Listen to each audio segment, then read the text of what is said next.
Hi again, Trevor back again with another tech talk on calcium, lime, and soil optics. Being that the calcium and lime is such a large topic, in order to keep these sessions on the shorter side, we decided to do it in two parts. So if you're starting to watch right now on part two, strongly suggest you just stop, go find part one and watch that. It gives you a little bit better background because we're not gonna waste any time. We're just gonna dive right in. So we start looking at weeds and nutrition and what's going on in the field. Weeds are a sign of different nutrient balances, as we referred to in part one on that organic growers farm. But look at sow thistle. We got low calcium and excessive magnesium. Ragweed, dry soils and low potassium. Red root pigweed, low calcium, excess potassium. A great book, and I'm not necessarily suggesting we stop spraying, but weeds are a good signature of what's going on in our soils in the background nutritionally. Weeds Control Without Poisons is a very well-written book. Again, not necessarily condoning organic farming, although it does have a fit in the industry, but it's something well worth reading and understanding on why some of these things are happening in the field. Here's one of the whys that we learned the last couple of years. This field is just outside of Stettler, Alberta. This particular field, they used to seed Roundup Ready canola and spray it 4 or 5 times because the wild oats were so heavy. They applied a couple of ton of a CKD lime on this field year previous to this crop, and the scout on the field only found wild oats in spots, a few spots like this. Over the whole field, they didn't actually spray for wild oats at all. So you're looking at a $15 to $25 an acre savings on a wild oat spray on a field that used to be really bad. Why are the wild oats in this little corner? Well, this is a spot they didn't get to with their spreader. So not only has it improved the crop, and they're using substantially less groceries than they used to, specifically nitrogen, but also it's saving them some money on the weed side of things. And this was pretty big because this is something that with the lime that we're using in Manitoba, I haven't seen. We've seen other weeds take a back seat to how healthy they are growing, but with that specific CKD product, that's a huge impact on the bottom line of that grower when we don't have those weeds we got to worry about. When you look at managing high magnesium soils, and this is just some work that we've done, we applied 5 ton of wood ash in the fall of 2017, came back with 300 pounds of gypsum in the fall of 18. All of this variable rate applied, so you're getting the averages. Our fall of 17 pH, we were at 7.4. We managed to drop it to a 6.4. We've dropped the magnesium from a 28 to a 21, raised the calcium from a 45 to a 61, and because the CEC is a calculated number, not a measured number, because we've influenced our calculation or our cations, the CEC is a little bit different. But if you watched part one, and remember I said you could have a high pH with low calcium and high mag, here's an example of that. And by adding the calcium and some gypsum in order to take out that magnesium, we've dropped the pH, dropped the mag, and raised the calcium. We still got a little bit of work here to go, but we're a lot closer to where we were. The field's not near as tight as it used to be. On a wet year last year, didn't hold near as much water as it used to, so some huge benefits there. Didn't have near the drown out potential that it had in previous years. This is a cornfield from Alberta that this side of the field had 1,000 pounds of CKD lime put on, and the grower decided, well, I got a little extra, I'm going to double back and do a couple of passes with another 1,000 pounds. You can see the difference in the corn, and this is only walking. I wish they would have had the line in the picture, but you're not walking that far. We'll call this 20, 30 feet across, and substantial difference in the height of that corn. And then 2 weeks later, they went back to take some more pictures, and you can see the corn is just over this gentleman's head, and the other side where we got the full ton on, or just under a ton, the corn is still substantial. So what's this doing in a short season year? Pushing maturity, also pushing yield, building that photosynthetic factory. It's absolutely huge. Here's a picture of some peas. Unfortunately, I don't have harvest data, so this is our estimation and speculation, so take it for what it's worth. But this here was the untreated area. These plants are on the treated area. We had 10 pods per plant on average versus 15.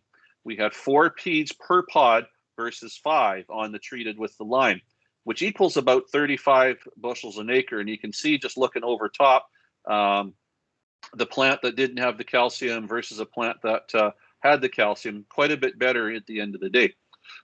So when you're looking at what lime does and how it affects other crops, there's several crops that we've shown you already with some substantial benefits. Here's a field that we started looking at. We got a pH of 5 to 6.6 with an average of 5.5. What would our composite sample showed us on this field, or would the zone really have picked it out? The magnesium on this field, we're ranging from an 8.5 to a 16 with an average of 12. Calcium on this field from a low of 31 up to 70 with an average of 48. So we're low in mag, low in calcium, and we do have a low pH. When you look at that wasted fertilizer information that we showed you in episode 1 or part 1, we just basically took that and applied those numbers to the maps to come up with the wasted fertilizer map. When we're sitting in a discovery moment with most farms, and we get to the wasted fertilizer map, this is usually when the old guys uncross their arms, put on their reading glasses and lean forward, because now they're doing math in their head. And this is when the young guys really lean in, because they're starting to understand what's going on, because this puts it to a math number. So on this particular field with that low pH, and this is looking at pH alone, we're wasting between 0 and 53% of our fertilizer dollars, averaging 25%. When we look at a variable rate lime application for this field, it ranged between 0 and $263 an acre, or an average of 134 plus application. That's not in that number. So when we look at the dollars and cents on this field, and that's a little bit of play on the word sense, meaning common sense, if we left this field untreated, we would waste an average of 25% of our fertilizer dollars every year, depending on the year. If $100 an acre is what we're spending on fertilizer, that's $25 an acre every year we're wasting. Plus lost yield potential, somewhere between 20 and 60% of a $600 an acre crop, $500 an acre crop, $1,000 an acre crop. I really don't care. Plug your number in and do the math. But on this example, we're losing between $120 and $360 per acre per year. A lime application cost would cost us $134 plus application to remedy this. What do you think it makes sense to do on this field in order to prevent some of this? Mother Nature will help mitigate some of that on a wet year, but it'll also be a lot more severe on a dry year. By adding the calcium onto this field, we mitigate that impact from the environment. So not that we're controlling the environment, but we're controlling the reaction to that environment. So it allows us to not have those severe losses that we have on extreme situations. So we have a case study field that we've been watching, and we've been recalibrating the SoilOptix spring and fall. We applied some CKD lime in the spring of 2018, and we're following changes in the fall. So we started with that field with an average pH of 5.6. We had the calcium levels at 32%. We're wanting this number closer to 70, so you can see we're quite a ways short.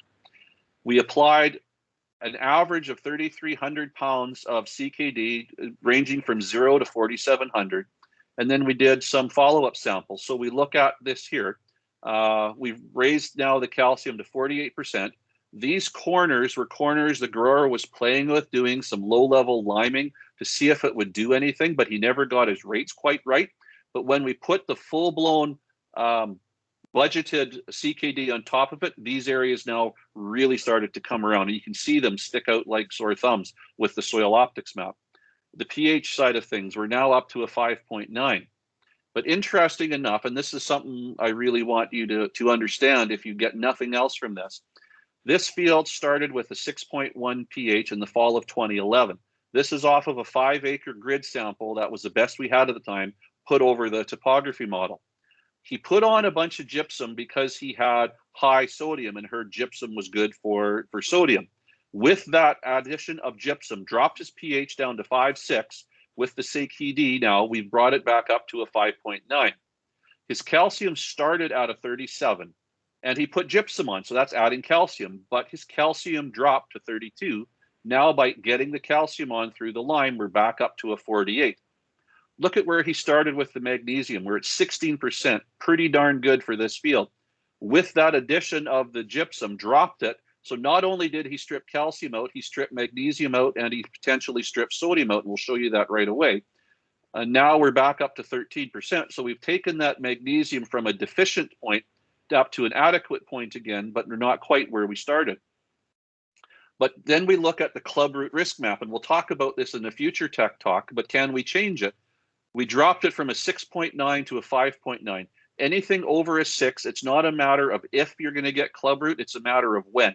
And we've managed to shift everything lower, so this field is actually going the right way as far as mitigating any club root risk. So not only does calcium play a part in managing your weeds, but here's something that shows you on how it's mitigating the potential of club root becoming a serious problem in this field. Fortunately, he doesn't have club root yet, but we're putting that risk backwards. So another information field that we had in the Bruce area of Alberta, SoilOptix cost $32.50 an acre. The lime applied was $160, with a total cost of $192.50 in order to get that lime put on. Another busy slide, but I hope you understand what we're talking about. In the yield increase, we saw 22 bushels an acre better than the check. The quality of grain, we increased it 1 grade, so we got 30 cents a bushel on 20,000 bushels. So an increased profit of 22 bushels at $7.75 a bushel was the price at the time, got him $170 an acre. 20,000 bushels at 30 cents on 480 acres got him $12.60 an acre. So when you look at that, we're $10 an acre short. We get several years use out of that SoilOptix map, and we can look at variable rating or nitrogen, phosphorus, potassium, whatever else it is. This is looking at a single nutrient. Although it's a large, heavy-hitting, expensive nutrient, with just the lime alone, we're within $10 an acre of getting our money back. This looks like a good investment to me. When we look at gypsum on sodium, does it work? Well, it won't work unless you get your calcium levels correct. In these situations, you need a good map, and then you can decide the recipe that's needed to move the field forward. Plus, we may need to look at drainage. In this field, we didn't need to look at drainage, but this is the original grid sample from the fall of 2011, so for the 2012 year, and the SoilOptix from the fall of 2019. You can see the red areas and how much they've shrunk. We just got a few smaller problems. The grid actually didn't pick out some of this area really bad in here, but look at that. Between our 10 to 50% sodium, that was 38% before. Now we've got that down to 5%. We had 9% in our 5 to 7, and now we're down to 28%. And we had 22 in our lowest offering. Now we're down to 30. We made a huge stride forward in reducing the sodium in this field. But this is the same field where we dropped the calcium and dropped the magnesium, but now we're bringing those back around. So you got to be aware of what you're doing. We look at some Manitoba lime results where we have some of our most experience on reduced salt areas that grew no crop before at all. So we've got 100% yield increase in those small pockets of the field. We've seen over the time a 25 to 35% yield increase in wheat and canola. We've seen a 10 to 20% yield increase in potatoes, plus much better quality. If you look at worldwide results in Australia, they're seeing 20 to 30% yield increase with an increase in quality. In the USA, corn yields 15 to 25% yield increase, soybeans 10 to 15, alfalfa, depending how serious that pH is, between 25 and 60%. So if you're in a forage export market, don't you think you'd be wanting to maximize your pH in order to get your calcium levels right so your alfalfa would thrive for you? There's some large companies in Alberta where, you know, all of a sudden have a look more serious at their soils. This would be a huge aspect for the bottom line and the profitability of those companies. So now we're going to get just a little bit geeky before we leave you with session 2 here. This is a picture from Farming Simulator. My son got me onto this, and I actually quite love it. When you look at in their instructions, they say spreading fertilizer twice gives you 25% yield increase each time.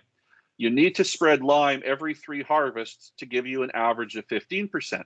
That was before they introduced the precision ag side of variable rate or of the Farming Simulator.